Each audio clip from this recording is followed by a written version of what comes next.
Bismillahirrahmanirrahim. Assalamualaikum warahmatullahi wabarakatuh. Alhamdulillahirabbil alamin. Bertemu lagi dengan Pak Rois.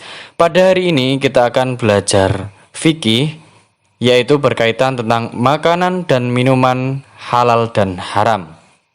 Nah, silahkan simak baik-baik video slide yang Pak Rois tampilkan. Silahkan diperhatikan dengan seksama, jangan sampai ada yang terlewatkan. Yang pertama yaitu makanan dan minuman halal. Nah, apa itu halal? Halal secara bahasa artinya boleh. Nah, makanan dan minuman halal adalah makanan dan minuman yang boleh dikonsumsi menurut ketentuan syariat Islam. Nah, dalam kriteria kehalalan memiliki 3, yaitu yang pertama, halal pada wujud atau zat makanan tersebut. Kemudian yang kedua, halal pada cara mendapatkannya. Kemudian yang ketiga, yaitu halal pada proses dan pengolahannya. Jadi dari ketiga itu tadi adalah kriteria halal.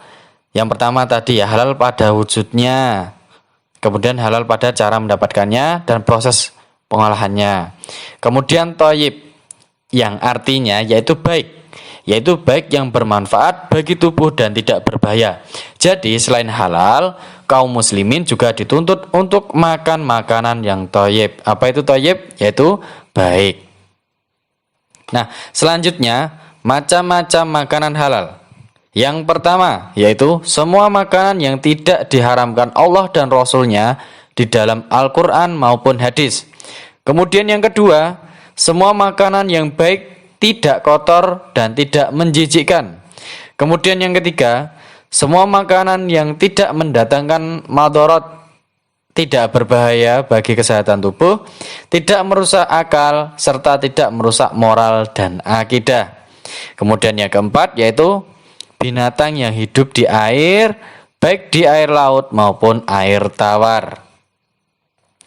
Nah, selanjutnya macam-macam minuman halal. Yang pertama, semua jenis air atau cairan yang tidak memabukkan. Kemudian yang B, semua jenis air atau cairan yang tidak mendatangkan mudarat bagi manusia, baik dari segi kesehatan badan, akal, jiwa maupun akidah. Minuman yang tergolong jenis ini sebagai berikut. Yang pertama, air alami, contohnya seperti air sumur, mata air, air sungai, air danau, air hujan, air kelapa, dan lain-lain. Kemudian yang kedua, air yang bercampur, contohnya seperti susu, kopi, teh, madu, dan semacamnya. Kemudian yang ketiga, proses kimia. Ya, seperti minuman-minuman buatan itu seperti Sprite, Coca-Cola, Fanta, dan semacamnya. Nah, selanjutnya yang C, air atau cairan tersebut bukan najis. Jadi yang bukan najis ataupun benda suci, jadi yang suci kemudian yang terkena najis. Nah, itu bukan ya. Kemudian yang D, air atau cairan tersebut didapatkan dengan cara yang halal. Nah, itu tadi macam-macam minuman halal. Selanjutnya, kita tadi sudah membahas tentang makanan dan minuman yang halal. Selanjutnya yaitu makanan dan minuman haram. Apa itu haram? Jikalau kita artikan secara gampangnya yaitu kebalikannya dari halal. Apa itu haram? Secara bahasa, haram artinya terlarang. Jadi kebalikannya tadi, kalau halal itu boleh, kalau haram itu tidak boleh. Lalu, makanan dan minuman haram artinya adalah makanan dan minuman yang terlarang dikonsumsi menurut ketentuan syariat Islam. Jadi makanan dan minum yang tidak boleh dikonsumsi menurut syariat Islam. Nah, secara umum, makanan haram adalah makanan yang buruk, tidak baik, dan menimbulkan mudarat. Mudarat itu bahaya bagi kesehatan jasmani ataupun rohani. Jadi, kenapa toh ada makanan dan minuman haram? Ternyata makanan dan minuman haram itu secara umumnya itu tidak baik. ya, dan menimbulkan bahaya. Baik, selanjutnya macam-macam makanan haram. Yang pertama, semua makanan yang diharamkan Allah melalui nas Al-Quran atau hadis. Kemudian semua jenis makanan yang mendatangkan mudarat terhadap kesehatan badan, jiwa, akal, moral, dan akidah, seperti narkotika, rokok, dan racun. Kemudian yang ketiga, semua jenis makanan yang najis, kotor, dan menjijikkan, seperti bangkai dan kotoran hewan. Kemudian semua makanan yang didapatkan dengan cara batil seperti mencuri, merampas, atau beli dengan uang hasil korupsi atau riba.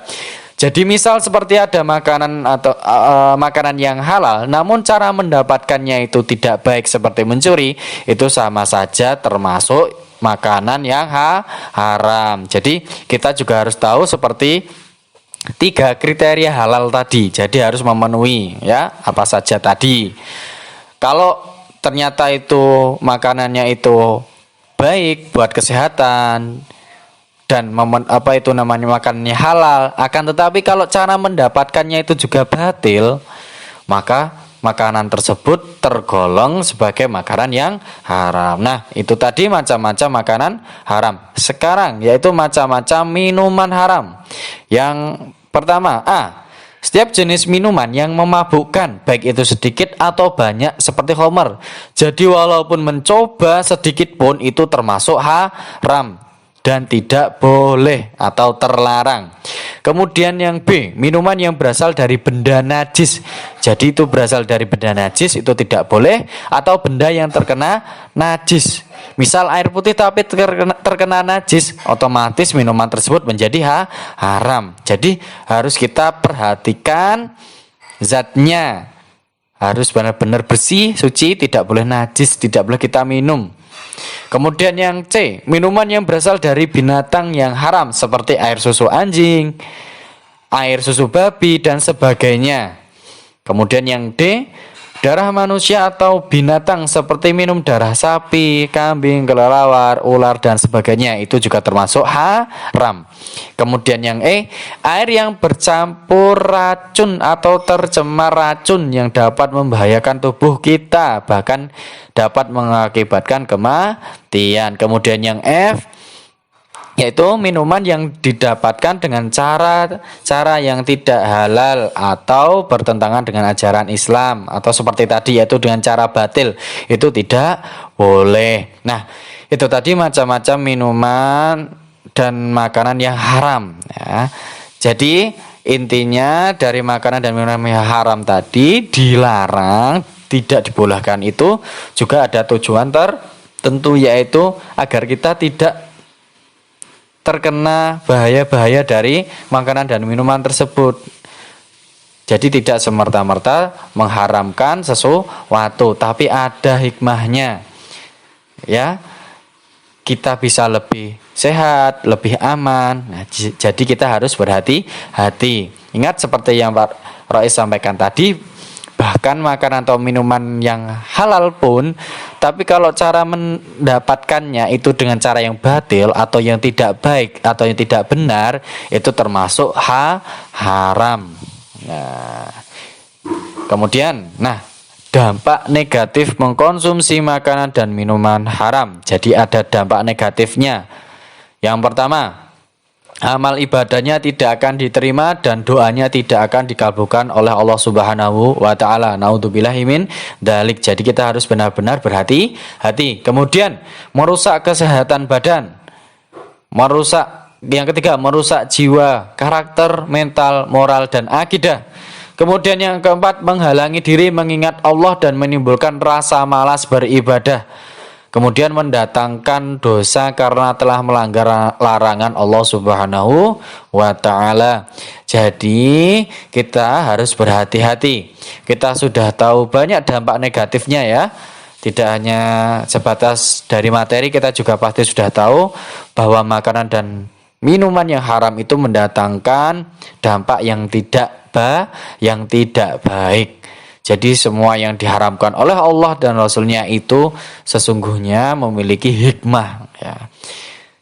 sampaikan selanjutnya yaitu tugas. Nah, tugasnya silahkan kalian mengerjakan LKS Al-Aqsa uji kompetensi 7 halaman 48 ROM 1 dan ROM 2 saja. Jadi ROM 3 tidak perlu. Nah, dikerjakan di buku tugas, tidak perlu difoto, diberi nama dan nomor absen. Nah, jadi dikumpulkan ketika home visit.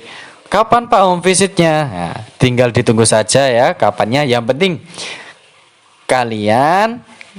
kita harus tetap semangat ya, walaupun keadaannya masih seperti saat ini. Jangan sampai semangat kita juga luntur. Harus tetap semangat apapun keadaannya. Ya, demikian. Terima kasih. Kurang lebihnya mohon maaf, yang sebesar-besarnya. Pak Aris tahu banyak kelemahan dan kekurangan. Akhirul kalam, hadzanallahu wa ikum ajmain. Wassalamualaikum warahmatullahi wabarakatuh.